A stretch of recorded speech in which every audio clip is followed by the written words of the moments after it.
Salut à vous, les visiteurs de l'histoire. Louis XIV, c'est le roi Soleil, le roi le plus célèbre de France. Mais derrière les dorures et les perruques, il y a aussi des anecdotes surprenantes. Voici 5 anecdotes que vous ne saviez peut-être pas sur Louis XIV. Quand son père meurt en 1643, Louis XIV n'a que 5 ans. Officiellement, il est le roi. Mais c'est sa mère, Anne d'Autriche, et le cardinal Mazarin qui dirigent à sa place.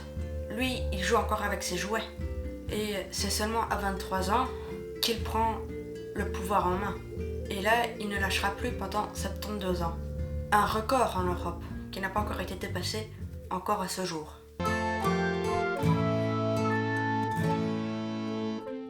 Enfant, Louis XIV a connu la Fronde, une révolte de nobles à Paris. Il en a gardé un très mauvais souvenir, tellement mauvais qu'il a fui la capitale. C'est pour ça qu'il décide de construire Versailles, un palais gigantesque loin de Paris, où il peut contrôler tout le monde. Résultat, les nobles sont obligés de venir vivre près de lui, et il garde un œil sur tout.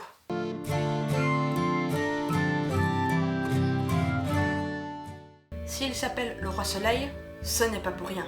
Louis XIV aimait se mettre en scène comme une divinité vivante. À 15 ans, il danse dans un ballet en costume du soleil.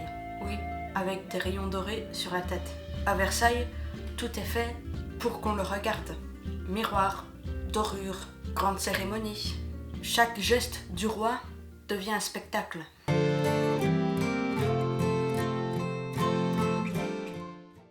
Tous les matins, Louis XIV se faisait réveiller, habiller et laver devant une quinzaine de courtisans. Ça s'appelait le lever du roi. Il y avait des règles. Certains nobles avaient le droit de lui passer sa chemise, d'autres les bains. Et ça change selon le rang, une sorte de rituel très codé pour rappeler qui est le patron.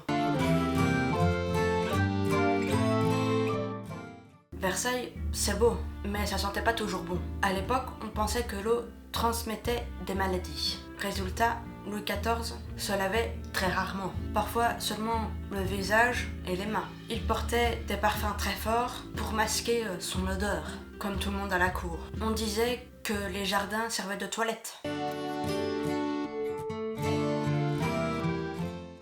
Louis XIV, c'est l'image d'un roi tout-puissant.